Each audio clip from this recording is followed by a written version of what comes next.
Bonjour à toutes et à tous, bienvenue sur l'Union TV et l'Est Éclair TV pour un nouveau numéro du Rendez-vous de l'Info. Une vente aux enchères autour de l'univers geek est prévue ce vendredi à 3. Des cartes Pokémon seront notamment à l'honneur. Nous avons pu rencontrer le commissaire-priseur de l'hôtel des ventes Léonard Pomez. Interview à retrouver dans quelques minutes. On vous emmènera également à Reims pour vous parler des difficultés de stationnement autour du CHU. Mais tout de suite, voici un résumé complet de l'actualité.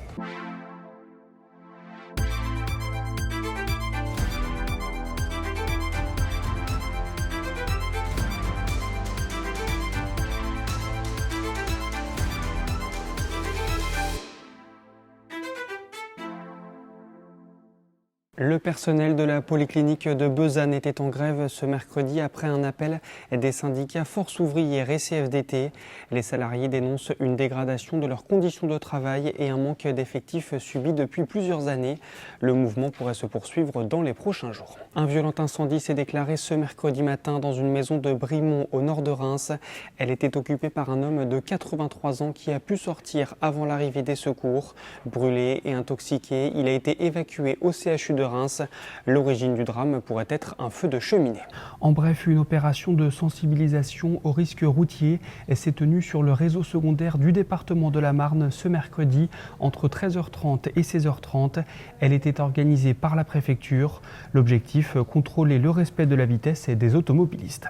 À Troyes, la traditionnelle corrida de Noël et la nocturne à la piscine des Chartreux, programmées les 17 et 10 décembre prochains, sont pour le moment maintenues. Annonce faite par Frédéric Serra, adjoint au sport, mais évidemment suspendu à l'évolution de la situation sanitaire. Nouveauté cette année, la course solidaire ne se fera plus au profit du Téléthon, mais pour les Restos du Cœur. Et enfin, Jonathan Tabou est le nouveau joker médical du Champagne Basket. L'international belge âgé de 36 ans, passé par l'Italie, l'Espagne ou encore l'Allemagne, prend la suite d'Elijah Brown. Jean Saloumou, de son côté, est toujours blessé.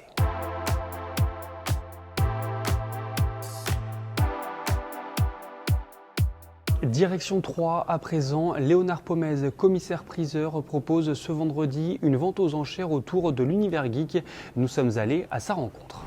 Léonard Pomez, bonjour. Bonjour. Merci de nous accueillir ici chez vous. On est donc à l'hôtel des ventes de Troyes et une vente exceptionnelle est prévue ce vendredi autour de l'univers geek, la culture geek. Est-ce que vous pourriez nous présenter cette vente en quelques mots? Oui, tout à fait. Alors vendredi après-midi à 14h, nous allons disperser aux enchères 390 lots d'articles spécialisés dans l'univers geek. Alors vous allez retrouver 150 lots à peu près de cartes de jeux Pokémon, des cartes rares anciennes en première édition, en parfait état. Il y aura une section sur les consoles de jeux, de rétro gaming, avec des PlayStation, des Mega Drive, des Nintendo. Et vous aurez une section sur les figurines de comics comme Dragon Ball Z, entre autres. Quels sont les profils à la fois des vendeurs de ce genre de cartes et des acheteurs? Eh ben, les profils, vous avez un petit peu de tout, mais principalement les vendeurs, en tout cas pour la partie de cartes Pokémon, c'est le jeune homme ou la jeune femme d'environ 35 ans qui, durant toute sa jeunesse, dans les années 90-2000, à l'âge de 10 ans, ont commencé à s'intéresser à ce jeu qui était en vogue, le jeu de cartes Pokémon, qui s'est mis à collectionner, à jouer avec certaines cartes. Et puis à classer les plus rares dans des albums. Et puis 20 ans plus tard, le marché fait qu'aujourd'hui, il y a un intérêt, il y a une vraie demande pour ces cartes de jeux et de collection. Et que aujourd'hui, certaines cartes peuvent se vendre plusieurs dizaines de milliers d'euros.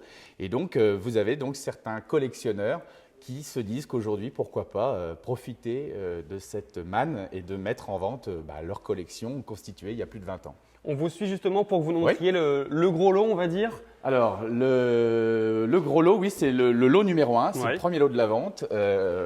C'est l'album complet, donc des 102 cartes du set de base, donc de cartes Pokémon. Donc vous avez ici les cartes les plus rares. Alors à quoi on reconnaît les cartes rares chez Pokémon? C'est la petite étoile qui se trouve en bas à droite des 16 premières cartes qui sont holographiques, c'est-à-dire le fond qui orne l'illustration du Pokémon brille. Donc ce sont les cartes rares, elles sont en première édition, comme le montrent ici les petits logos, et donc elles sont surtout en parfait état, en état mint dans le jargon des collectionneurs. L'état mint, c'est l'état neuf sorti de booster, c'est-à-dire que quand vous achetiez un booster, c'est-à-dire un petit sachet de cartes dans le bureau de tabac, dans les magasins de jouets, le collectionneur, pour cet album, les a aussitôt rangées, classées dans cet album, et ces cartes n'ont jamais joué, n'ont jamais été abîmées, n'ont pas subi aucune rayure, elles sont en état neuf, comme si, sorties du booster des années 99-2000. Voilà, donc ce sont des cartes qui ont 20 ans, qui sont en parfait état. Voilà. Ça, on a une petite idée de la somme à laquelle ça peut partir? Alors, nous, on espère la somme la plus haute possible, mais on l'a estimé, ce lot, autour de 15 000 à 18 000 euros, puisque donc, vous voyez, vous avez les 102 cartes, donc l'album est complet, la collection est complète.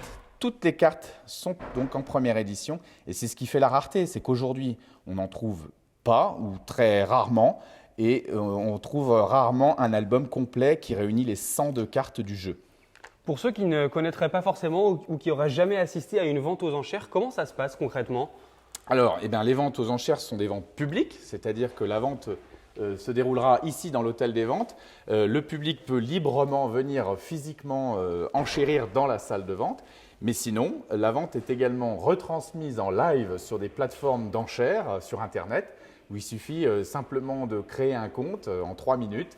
Et puis, vous pourrez donc à 14 h ce vendredi enchérir simplement en cliquant sur le site Internet. Comment vous expliquez cette folie autour de ce genre d'univers? Là, on a beaucoup parlé de Pokémon, mais il y a Yu-Gi-Oh!, il y a les cartes Magic aussi. Comment vous l'expliquez? C'est tout simplement des nouvelles collections. Moi, j'aime bien parler des antiquités de demain en parlant de ces objets geeks.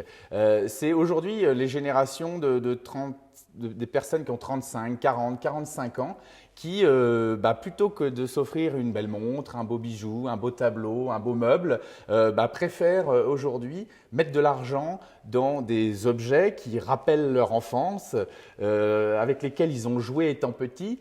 Et puis aujourd'hui, avec leur pouvoir d'achat faisant, on a cette génération de néo-collectionneurs qui se mettent à investir et à investir des sommes très importantes parce qu'il y en a aussi qui, dans un esprit spéculatif, il faut bien le dire aussi, cherchent aussi un rendement et en investissant une somme aujourd'hui, espèrent peut-être que dans 5 ans, 10 ans, 20 ans, cette somme puisse être décuplée, pourquoi pas. Merci beaucoup Léonard Pomez. Merci à vous.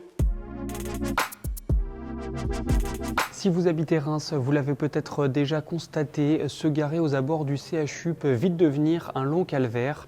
La rédaction de l'Union s'est penchée sur ce phénomène.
C'est la fin de cette édition. Merci pour votre fidélité. Je vous retrouve ce jeudi à partir de 18 h pour un nouveau numéro du Rendez-vous de l'info.